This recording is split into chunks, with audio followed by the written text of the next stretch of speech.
ازيكم يا شباب، عاملين ايه؟ اخباركم ايه؟ السلام عليكم ورحمة الله وبركاته. انا جاي اتكلم عن مباراة الاهلي وفاركو في الدوري، فيلا بينا. مباراة تعادل للاهلي بطعم الفوز، وتعادل لفاركو بطعم الخسارة. ليه؟ هنعرف دلوقتي. نبدأ بالتشكيلة. في حراسة المرمى كان محمد الشناوي، وعندي سؤالات كتير قوي عن بدايته. وباك رايت الحمد لله محمد هاني، ياسر ابراهيم، رامي ربيعه، عمر كمال. باك ليفت اتنين في نص الملعب هو اكرم ومروان عطيه، قدامهم عمر الساعي، على يمينهم مفروض امام عاشور، على شماله كريم الدبيس، مهاجم وحيد او مهاجم وهمي وهو حسين الشحات. بس في الماتش هي بتتقلب نفس ال 4 2 3 1 او ال 4 3 3، بس هي كانت غالبا 4 2 3 1 طول الماتش. كان بيبقى امام هو المهاجم الوهمي، وحسين الشحات هو الوينج رايت. اول تساؤل، ليه كريم الدبيس هو اللي يلعب وينج ليفت وعمر كمال مش هو اللي يلعب وينج ليفت؟ ده حاجه انا ما عنديش ليها اي برهه، غير برهه واحده، ان كريم الدبيس رجله على الجون احسن من عمر كمال، او رجله في الاسيست احسن من عمر كمال، او كريم الدبيس اسرع من عمر كمال. ودي حقيقه، كريم الدبيس اسرع من عمر كمال بكتير، والفيجن بتاعه احسن من عمر كمال بكتير. فدي حاجه ممكن اقول ان هو كولر بدا يفكر. وكمان الحمد لله ان هو بدا بمحمد هاني مكان الموظف خالد عبد الفتاح، والحمد لله انا ما شفتش وش اهله النهارده. اللي انا بشوف وشه اليوم بالنسبه لي اتقفل. الاهلي النهارده كان من غير في ال 18 لاعب حتى بالعدة الدكه. لا يوجد اي محترف للاهلي متواجد في قائمة الماتش. ده ما قالوش الحل بقى ان هو تأثير من الإدارة. تأثير من الإدارة 100%. 100%. شوف انت ما عندكش ولا محترف. فاركو عندهم ثلاثة. عندهم زهير المترجي نجم الوداد اللي جاب فيك الجون، وعندهم غلام الباك ليفت بتاعهم، وعندهم نداي الباك رايت بتاعهم. ده غير اللي نزل مكان زهير المترجي لما اتصاب في الدقيقة 42. كده عندهم 4 محترفين شاركوا النهارده. انت فين محترفينك؟ يا حطيته مصاب، بيرسي تاو انت مشيته، علي معلوم لم يقيد حتى الان، رضا سليم مصاب. فانت قايمة عندك فاضية تماما، خالية تماما من المحترفين. لو هنسمي وسام ابو علي محترف، فوسام ابو علي خارج القايمة للإصابة. ف تأثير من الإدارة 100%. تأثير من الإدارة. محتاجين لعيبة، محتاجين لعيبة. ده بان النهارده انك تلعب بإمام عاشور او حسين الشحات، ايا كان هو مهاجم بتاعك، ده تأثير من الإدارة 100%. وانك لسه لحد دلوقتي، الله اكبر الله اعظم، لسه لحد دلوقتي ما عندكش حد يلعب مكان ثنائية ياسر ورامي لحد دلوقتي. فدي تأثير من الإدارة. النهارده يوم 22 يناير، يعني فاضل تقريبا 8 ايام على قفل باب القيد. انت بتتحرك فين؟ محدش عارف. بتبص على صفقات ولا لا؟ محدش عارف. كابتن وليد سليمان طلع في تصريح وقال ان الاهلي مش بيبص على اي لعيب، الاهلي بيبص على لعيبه ينفع تلعب في النادي الاهلي. هل ده بيحصل في اخر سنين؟ لا. مين الصفقه الوحيده الناجحه كمحترف يعني؟ هو اسامه ابو علي. بس ما تسميش ان اسامه ابو علي محترف. اسامه ابو علي متسجل مصري، لاعب محلي. فالمحترفين هو يحيى عطيه الله، صفقه مش شايفه انها ناجحه. صفقه ما عملتش اي حاجه لسه. هو بس مميز في الفاولات والعرضيات. علي معلول ما كانش تبع محمود الخطيب. لان نجح مين؟ ممكن افتكر ان هو نجح كمان اليو بادجي. بس اليو بادجي جيب يعني عوضته، يعني اللي انت اشتريته بيه عوضته في بيعه، لكن في الملعب ما عملتش اي حاجه. اليو ديانج انت بتطلعه اعاره. يعني فين اللعيبه بتاعتنا؟ فين الاهلي؟ اين الاهلي؟ يعني ايه يبقى تشكيله او قائمه بيراميدز عندها سكواد ديبس اعلى منك بكتير بكتير؟ عندهم في المركز واحد واثنين وثلاثة واربعة. اللي انت بس تتميز عنه عن الزمالك وبيراميدز هو نص ملعبك. نص ملعبك انت عندك احسن نص ملعب في مصر. غير كده مفيش. تعالى مثلا نبص على الوينجات بتوع بيراميدز. عندهم صديق اجولا، عندهم رمضان صبحي، عندهم ابراهيم عادل. كفايه الثلاثه دول. وعندهم صديق اجولا. عندهم 4 اي فرقه في افريقيا تتمناهم. لو بره افريقيا الواحد زي ابراهيم عادل ده معروض عليه 900,000 يورو اعاره لختافي. انت متخيل؟ لعيب في بيراميدز جاي له 900، جاي فيه في اعاره 900,000 يورو عشان يروح بس اعاره سنه في ختافي. فانت تيجي تبص عندك، انت عندك مين؟ انت بتلاقي من فورك بتلاقي الدبيس وينج عشان انت ما عندكش. رضا سليم مصاب، احمد عبد القادر اعاره، محمد طاهر مصاب، وما عندكش غيرهم. رضا سليم مصاب. فانا اسف، ده فشل اداري 100% وفشل من كولر لسبب ان هو مفيش حد من الناشئين. هنتكلم في الموضوع ده دلوقتي. هتسالني مين كان يستحق الفوز؟ هقول لك فاركو 100%. فاركو 100% كانت تستحق الفوز. فاركو الماتش ده عملت فرص على الاهلي لولا ستر ربنا الفرص دي كلها ضاعت، ما تصدتش، ضاعت. هل محمد شناوي النهارده كان حلو؟ لا. هل محمد شناوي النهارده كان وحش؟ قطعا لا. برضه في الاثنين قطعا لا. محمد شناوي كان موجود؟ ما كانش موجود. محمد شناوي ما جاش عليه يعني الحاجه اللي ممكن الومه عليه سنه الفرصه اللي هو جه يمسكها ما عرفش، يعني خبطت فيه والياسر ابراهيم ايه طلعها بره. غير كده كره الجون يسال عليها؟ لا يسال عليها. بس انا عايز افهم حاجه، ايه اللي هيحصل لو شوبير اللي بدا؟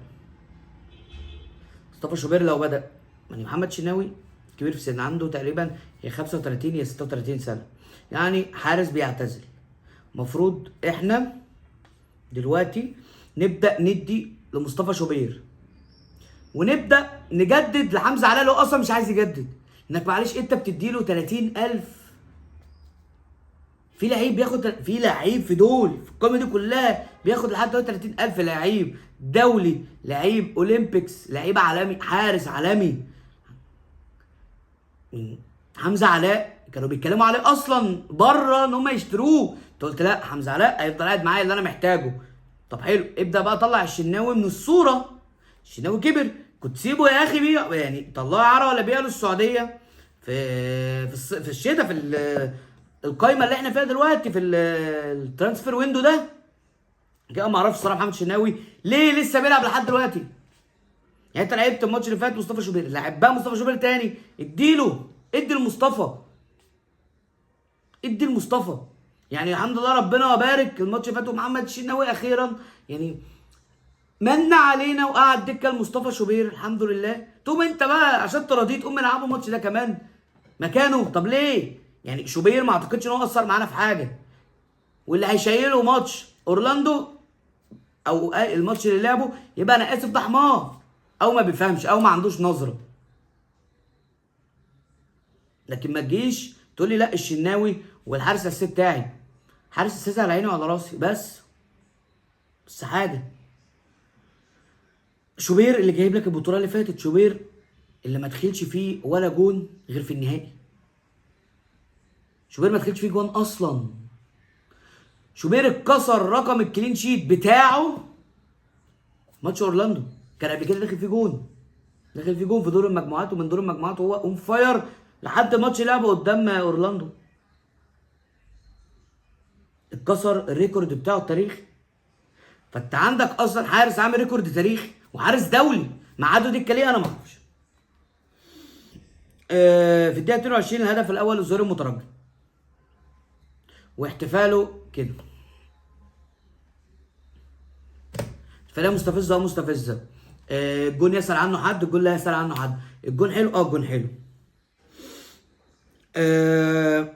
في الدقيقه 45 الاول كان في لقطه يقال انها ضربه جزاء لحسين الشحات، وان محمد معروف او محمود معروف خد وقت كتير قوي في الفار عشان يشوفها. ضربه الجزاء صحيحه ام غير صحيحه؟ ضربه الجزاء غير صحيحه، وقرار محمد معروف او محمود معروف بعدم احتساب ضربه جزاء لحسين الشحات هو قرار صحيح 100%. لكن ضربه جزاء امام عاشور اللي سجلها امام عاشور في الدقيقه 45 ضربه جزاء صحيحه لعمر كمال عبد الواحد. ليه محمود معروف مطول؟ السؤال هو ليه محمود معروف بيطول في انه يراجع الفار؟ انا مش عارف. بس هل ضربة جزاء عمر كمال عبد الواحد تستاهل الوقت اللي خده في الفار؟ تستاهل ان هي من زاوية باين ان هي مش ضربة جزاء، ومن زاوية باين اللي هي مليون في المية ركلة جزاء لصالح النادي الاهلي. اتكلم بقى عن التكنيك بتاع ضربة الجزاء. تخيل لاعب زي امام عاشور عليه انتقادات من كل الدنيا وعليه ضغط من مصر كلها، وكمان لعيبه فاركو واقفه على نقطه السنتر عماله تحاول تضغط على امام عاشور او تطلعه بره الجيم، وان كمان شيكا كان ماسك كوره اول ما امام عاشور حط الكوره على نقطه البينالتي عشان يشوطها قام شايطه فيه. بعد كله هل امام عاشور طلع من الماتش؟ لا، حطها بانينكا، حطها لعيب. شوف كميه الضغوط دي، لعيب عنده الثقه في النفس، وانا والضغوط دي اصلا ما تهمنيش ولا الانتقادات ولا القرف ده كله. حطها بانينكا بالحلاوه دي، بالحلاوه دي. لا لا، هي بانينكا بثقه وبجمال. حطها بعد كده يرد الاحتفال بتاع نصير مترجي، اعمل له كده، ده احتفال جامد وجون جامد كده. يبقى امام عاشور جايب معانا في اخر 3 ماتش، في اخر 4 ماتشات جايب 6 اجوان، وهو نص ملعب. في لعيبه مهاجمين في الاهلي ما جابوش ال6 جوان دول. فشابوه لامام عاشور، انا بحبه، ما بحبش شخصيته بره الملعب، بس انا هو جوه الملعب هو مديني اللي انا عايزه، فخلاص انا بيني وبينك ملعب. طالما انت مديني في الملعب خلاص انا هتغاضى عن اي حاجه بتعملها بره. الاهلي النهارده كان سلبي. الشوط الاول خلص على كده. الاهلي النهارده كان سلبي، سلبي مليون في المية. خش على الشوط التاني بس. الاهلي كانش معاه الكوره، الاهلي كانش حلو. الاهلي ستر ربك ان هو طلع بتعادل، نقطه من فم الاسد زي ما بيقولوا. الحمد لله ان هو طلع تعادل، ما خسرش. الاهلي كان مهدد ان هو يخسر في اي لحظه، في اي لحظه. الاهلي كان فاركو ممكن يجيب الجون الثاني وينهي الماتش، لان الاهلي كان كله ما عندوش الصفه ان هو انا اعرف اجيب اجوان. مين اللي عندك من دول؟ عندك امام وعندك حسين الشحات، غير كده مفيش حد عنده القدره لان هو يجيب اجوان غير الحلول اصلا اللي عندك كلها متلخصه في امام وحسين وكريم الدبيس، اللي هو الثلاثه ما بيلعبوش في مراكزهم اصلا. الثلاثه ما بيلعبوش في مراكزهم.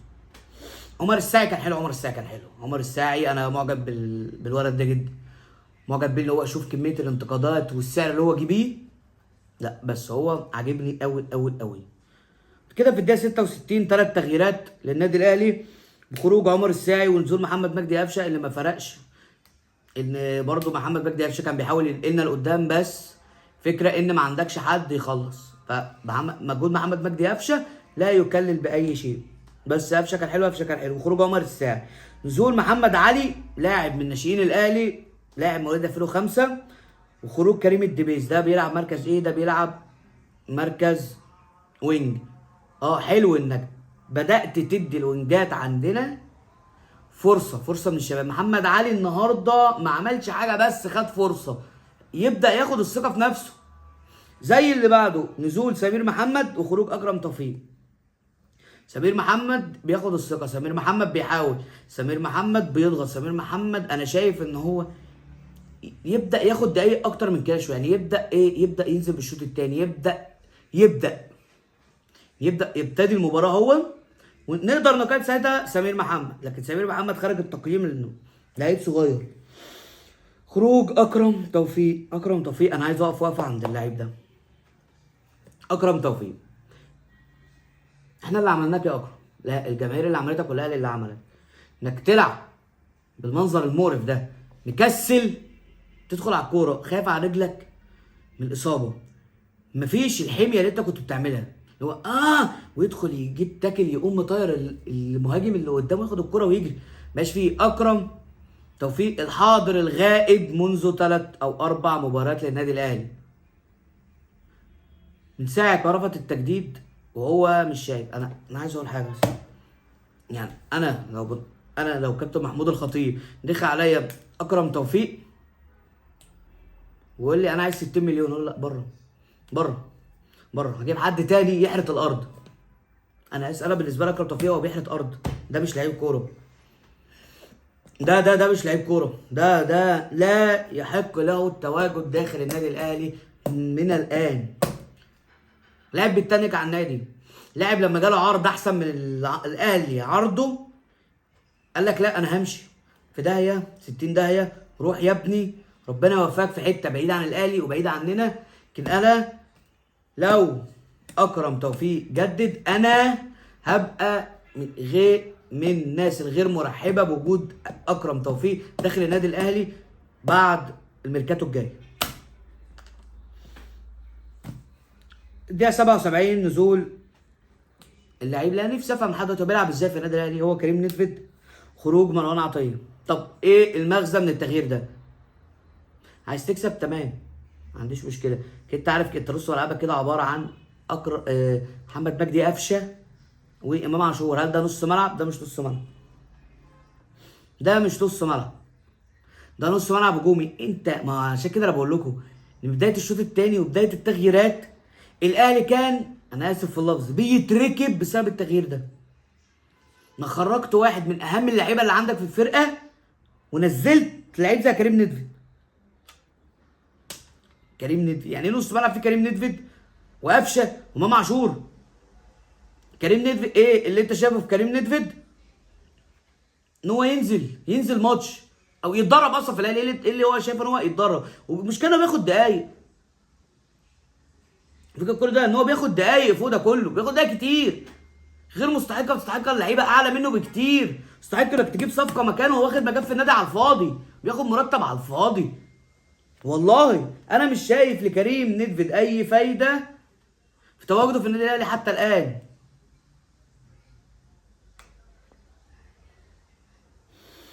ايه الحل في سلبيه الاهلي؟ حل هو مهاجم سوبر ستار جنب وسام ابو علي. يعني انت خرجت كهربا، خلاص انت كده ما عندكش غير وسام ابو علي وسمير محمد بس. سمير محمد الناشئ 2003 واسامه ابو علي، محتاج مهاجم سوبر ستار معاه. ده لو انت عايز تكمل في منافسه على الدوري ودوري الابطال. لو مش عايز اطلع قول كده في الصحافه، قول ان الموسم ده هيبقى موسم انتقالي للنادي الاهلي وريح جماهيرك.